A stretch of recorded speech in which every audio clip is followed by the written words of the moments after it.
Senhor esteja convosco. Proclamação do Evangelho de Jesus Cristo segundo João.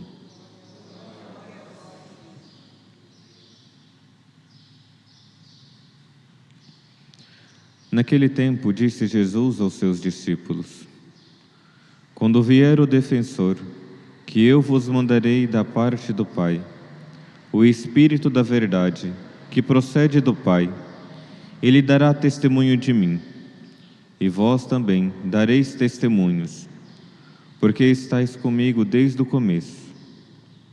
Eu vos disse essas coisas, para que a vossa fé não seja abalada.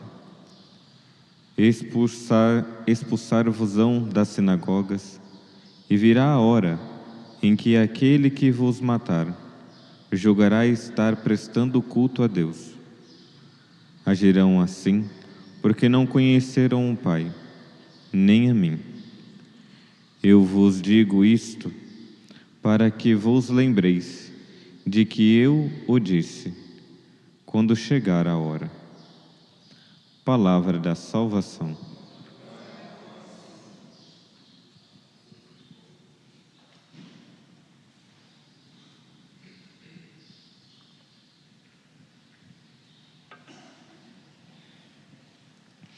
Queridos irmãos e irmãs, nós estamos no início da sexta semana do tempo da Páscoa. Estamos já adiantados, já passamos da metade do tempo pascal. E o tempo pascal, ele é caracterizado em duas partes. A primeira parte, que nós vemos, escutamos mais os relatos do ressuscitado. Jesus aparece aos seus discípulos e suscitam a fé.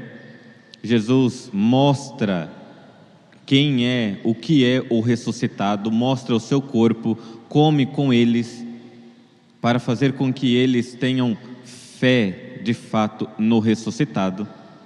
E por isso, nós temos a graça de ter a fé apostólica. Não é uma fé inventada. É graças aos apóstolos. Cristo pensou em nós quando pensava nos apóstolos, quando apareceu aos apóstolos. Essa é a primeira parte do tempo pascal. A segunda parte, desde ontem, o domingo, nós começamos a olhar para Jesus, que está como um discurso de despedida para os discípulos. Eu vou para a casa do meu Pai. Eu estou subindo, mas vocês não vão ficar só.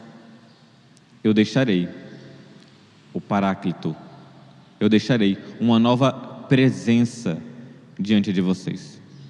E de ontem até domingo de Pentecostes, a temática vai sendo esta: ascensão, que vai ser celebrado no domingo próximo, e também Pentecostes. E hoje no Evangelho, nós terminando quase o capítulo 15, do Evangelho de São João, começando o capítulo 16, Jesus vai falar desse defensor, o defensor da verdade, que ele enviará. Mas é interessante que Jesus, quando vai falar do defensor, ele vai falar do defensor por causa de uma coisa: vocês vão ser minhas testemunhas. Então vamos meditar um pouco o que é ser testemunha de Jesus.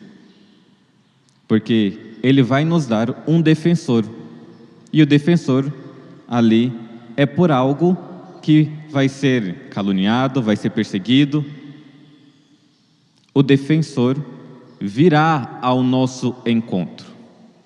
Mas vamos primeiro meditar sobre essa questão para a missão que Jesus nos dá: sermos testemunha do Cristo ressuscitado.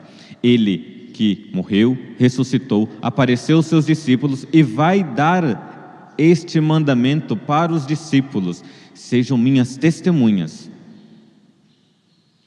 Não inventem nada. mas sejam as minhas testemunhas. Observem tudo, como o evangelho de ontem. Aqueles que guardam a minha palavra, esses me amam.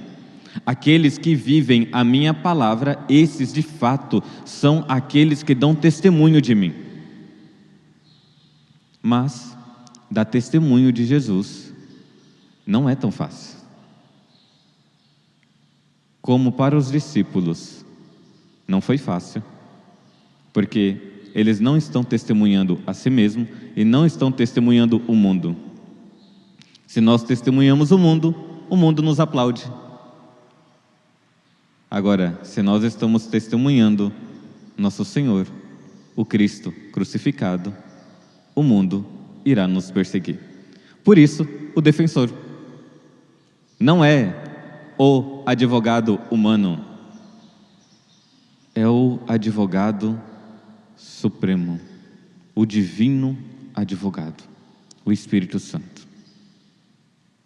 Mas precisamos suplicar a este advogado, o Espírito Santo, a graça de querer testemunhar o próprio Cristo. Porque hoje em dia, muitos falam que querem viver, querem testemunhar, mas testemunham a sua própria vida.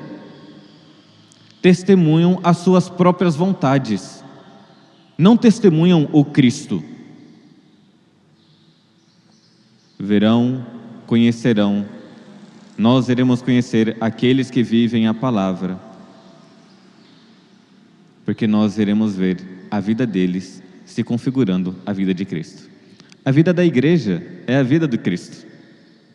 A vida dos santos foi a configuração, a vida de Cristo. Todos os santos, sejam os mártires, sejam as virgens, sejam os santos doutores, todos os santos, é uma configuração a vida de Cristo. Testemunharam, não tiveram medo. E Jesus nos adverte que de fato nós seremos atacados e perseguidos por testemunhar a verdade. Quem não já foi caluniado ou um tanto perseguido por querer viver os mandamentos? Simplesmente só os mandamentos. Tantas famílias aí, jovens, casados, e os pais falando: para que esse negócio de ter tantos filhos? Vai ter uma creche agora? Perseguidos por querer viver a verdade, testemunhar a verdade de Deus. Às vezes ser perseguido externamente e ser perseguido até mesmo pela própria família. Mas o defensor, o Espírito, é o Espírito da verdade, não é Espírito da mentira. Os apóstolos nunca inventaram nada, e é esta verdade que muda o mundo. A verdade que mudou um dia a sua vida, quando você encontrou a verdade, que é o próprio Cristo que mudou a sua vida, é essa verdade que precisa ser testemunhada. É essa verdade que o mundo precisa, a verdade do Cristo. Nós precisamos suplicar: Senhor, dai-me a graça para ser testemunha verdadeira do Senhor, passando por perseguições, mas confiando, eu tenho um divino advogado, o Espírito Santo. Eu tenho um grande intercessor. Não me importo com as grandes dificuldades, com as coisas que virá. Me importo somente, Senhor, em ser fiel a Ti, em testemunhar em tudo, seja em casa, porque testemunhar dentro da igreja é fácil. Testemunhar aqui dentro da igreja, pregando, é muito fácil. Vai testemunhar em casa, vai testemunhar Cristo no seu serviço. Quantas pessoas têm vergonha de falar de Cristo no seu serviço? Tem uma medalhinha de Nossa Senhora ou algo, quando chega no serviço esconde. Tem vergonha de testemunhar Cristo, até mesmo para os amigos. Não, eu não falo nada da igreja, eu não falo nada sobre Nosso Senhor perto dos meus amigos. O que eles vão falar de mim? Quando, antes de entrar no seminário, fazia faculdade de biologia, e o pessoal, eu era de um grupo de jovens, e a característica era de usar o tal, né? O grupo dos jovens sarados. Ia para os laboratórios para fazer ali os estágios, e as pessoas viam que tinha algo de diferente só por causa do tal, e falava, lá vem o padrinho, né? Não sei se era o padre somente, né? Ou por causa da estatura. Mas era algo que simbolizava, que fazia com que as pessoas tivessem o respeito com as coisas sagradas. Nós não devemos ter vergonha. Diz no Santo Evangelho, se nós temos vergonha de testemunhar a Cristo, Ele terá vergonha de nós. Imagine Nosso Senhor tendo vergonha dos seus amigos que não testemunharam a vida dele. Que Nossa Senhora interceda por nós e nos dê a graça de viver como verdadeiras testemunhas do Cristo ressuscitado. Louvado seja nosso Senhor Jesus Cristo.